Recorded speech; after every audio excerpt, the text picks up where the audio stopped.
नमस्कार दोस्तों, स्वागत है आप सभी का आपके अपने YouTube चैनल एग्ज़ाम के ऊपर। तो चलिए दोस्तों शुरू करते हैं आज का टॉपिक। आज का टॉपिक रहेगा मुग़ल वंश में जहांगीर को कवर करेंगे। आज हम 1605 से लेकर 1627 ईस्वी तक चला था जहांगीर। जहांगीर की अगर बात करें तो चित्रकला का स्वर्ण युग जहांगीर के शासनकाल को कहा जाता है, चित्रकला का स्वर्ण युग। इसके बाद अगर हम बात करें, कई बार पूछा जाता है कि सिक्कों का स्वर्ण युग, तो गुप्त काल को कहा जाता है। और इतिहास का स्वर्ण युग, यह भी गुप्त काल को कहा जाता है। इसके बाद संस्कृत साहित्य का स्वर्ण युग, यह गुप्त काल को। वास्तुकला और मुगल काल का शाहजहाँ के, ठीक है दोस्तों। और चित्रकला को आपको पता ही है, जहांगीर को। 1606 ईस्वी में खुसरो ने अर्जुन देव की सहायता से जहांगीर के विरुद्ध विद्रोह किया था। खुसरो, यह इसका बड़ा पुत्र था जहांगीर का, जिसने 1606 ईस्वी में गुरु अर्जुन देव, सिखों के गुरु थे दो, उनके साथ मिलकर जहांगीर के विरुद्ध विद्रोह किया था। और इसके कारण अर्जुन देव की हत्या जहांगीर ने करवा दी थी। ठीक है दोस्तों, बढ़ते हैं आगे। खुसरो जो है, खुसरो यह जहांगीर प्लस मालबाई 1585 ईस्वी में, ठीक है दोस्तों, खुसरो का जन्म हुआ जहांगीर प्लस सालबाई से। ठीक है दोस्तों। और खुरम जो शाहजहाँ को हम आगे पढ़ेंगे, वह जगत गोसाई का पुत्र था दोस्तों, जगत गोसाई। ठीक है दोस्तों। न्याय की जंजीर के लिए जहांगीर को याद किया जाता है। न्याय के लिए जहांगीर ने सोने की जंजीर लगवाई थी दोस्तों, जिसके लिए जहांगीर को याद किया जाता है। 1609 ईस्वी में प्रथम अंग्रेज़ विलियम हॉकिंस जहांगीर के दरबार में पहुंचा, जो व्यापार की दृष्टि से आया, लेकिन जहांगीर ने उसे मना कर दिया। ठीक है दोस्तों। इसके बाद दूसरा अंग्रेज़ 1615 ईस्वी में टॉमस रो दरबार में पहुंचा, टॉमस रो, और इसको जहांगीर ने व्यापार की आज्ञा दी और यह भारत में रहने लगा दोस्तों। इसके बाद 1627 ईस्वी की हम बात करें तो जहांगीर की मृत्यु लाहौर में हो जाती है, और जहांगीर का मकबरा भी लाहौर के अंदर रहेगा दोस्तों। ठीक है दोस्तों, बढ़ते हैं आगे। तुज़ुक ए जहांगीरी, इसकी रचना किसने की थी? तुज़ुक ए जहांगीरी, इसकी रचना जहांगीर खुद जहांगीर ने की थी। तुज़ुक ए जहांगीरी की रचना। ठीक है दोस्तों, बढ़ते हैं आगे।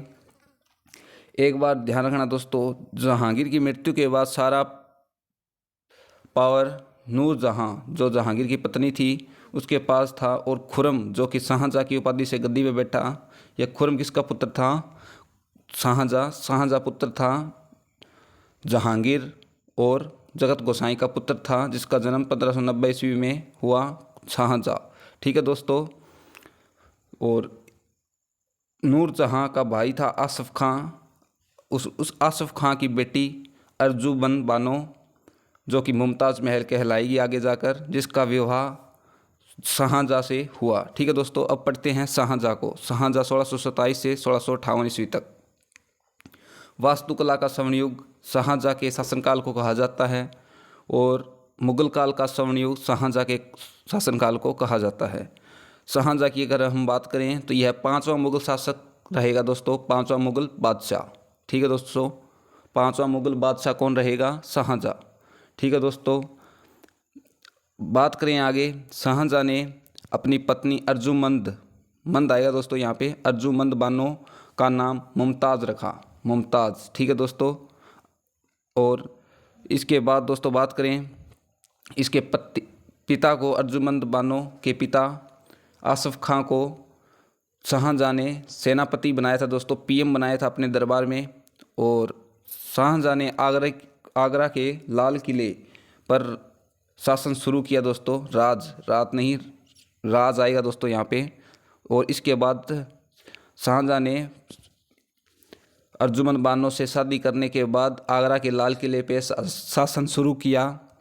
और इसके बाद 1631 ईस्वी में मुमताज़ की मृत्यु हो गई दोस्तों, अर्जुमंद बानो की मृत्यु हो गई शाहजहाँ की पत्नी की। ठीक है दोस्तों। इसके बाद अपनी पत्नी की याद में शाहजहाँ ने पत्नी मुमताज़ महल की याद में ताजमहल का निर्माण आगरा में शुरू करवाया दोस्तों। कब करवाया? 1631 ईस्वी में। ठीक है दोस्तों, यमुना नदी के किनारे आगरा के अंदर 1631 में शाहजहाँ ने ताजमहल का निर्माण शुरू करवाया था दोस्तों अपनी पत्नी मुमताज़ महल की याद में। ठीक है दोस्तों, अगर हम ताजमहल की बात करें तो ताजमहल का वास्तुकार रहेगा उस्ताद अहमद लाहौरी और वास्तुविद रहेगा ईसा खान। ठीक है दोस्तों, अगर हम ताजमहल की बात करें तो ताजमहल के अंदर जो संगमरमर लगा हुआ है वह कहाँ से मंगाया गया था दोस्तों? उस टाइम वह मकराना राजस्थान से मंगवाया गया था। ठीक है दोस्तों, इसके बाद हम अगर बात करें 1638 ईस्वी में शाहजहाँ आगरा से राजधानी दिल्ली स्थापित की। अपनी पत्नी मुमताज़ की मृत्यु के बाद शाहजहाँ ने अपनी राजधानी आगरा से दिल्ली स्थापित की। ठीक है दोस्तों, इसके बाद हम बात करें दिल्ली में क्या कार्य किए शाहजहाँ ने, तो दिल्ली में सबसे पहले शाहजहाँ ने दिल्ली राजधानी स्थापित करते ही एक शहर बसाया शाहजहाँबाद। एक शहर बसाया था शाहजहाँ ने। और सेकंड इसने बनवाया था लाल किला। लाल किला दिल्ली में किसने बनवाया था? यह शाहजहाँ ने बनवाया था। और अगर हम बात करें जामा मस्जिद दिल्ली के अंदर, इसका निर्माण भी शाहजहाँ ने करवाया था दोस्तों। मयूर सिंहासन का निर्माण शाहजहाँ ने करवाया था, जिसको तख्त-ए-ताऊस कहा जाता है। अगर बात करें मयूर सिंहासन की तो इसके अंदर कोहिनूर लगा था दोस्तों। और कोहिनूर ठीक है दोस्तों, जिसको नादिर शाह ईरान ले गया था दोस्तों। और बेबादल खां वास्तुकार था दोस्तों। मयूर सिंहासन का वास्तुकार कौन था? तो बेबादल खां वास्तुकार रहेगा दोस्तों। बढ़ते हैं आगे। दरमट या सामूगढ़ का युद्ध कब हुआ था? यह युद्ध औरंगजेब व दारा सिकोह के बीच 1658 ईस्वी के अंदर हुआ था। क्योंकि जब औरंगजेब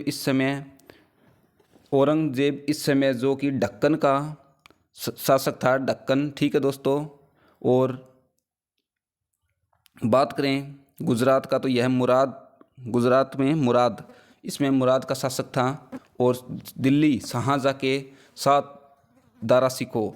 लेकिन औरंगजेब को पता चला कि शाहजहाँ की मृत्यु हो गई है अपने पिता की, तो इस कारण इसने दिल्ली पर हमला बोल दिया और 1658 में दरमट या सामूगढ़ का युद्ध होता है। इसके बाद जब यह युद्ध करने लगता है तो इसने दारा सिकोह को हराया दोस्तों। इस युद्ध में दारा सिकोह की हार हुई और बाद में दारा दिल्ली चला गया। औरंगजेब ने आगरा पर कब्जा कर लिया। लेकिन औरंगजेब को जब आगरा पहुंचा तो पता चला कि शाहजहाँ औरंगजेब के पिता अभी जिंदा है।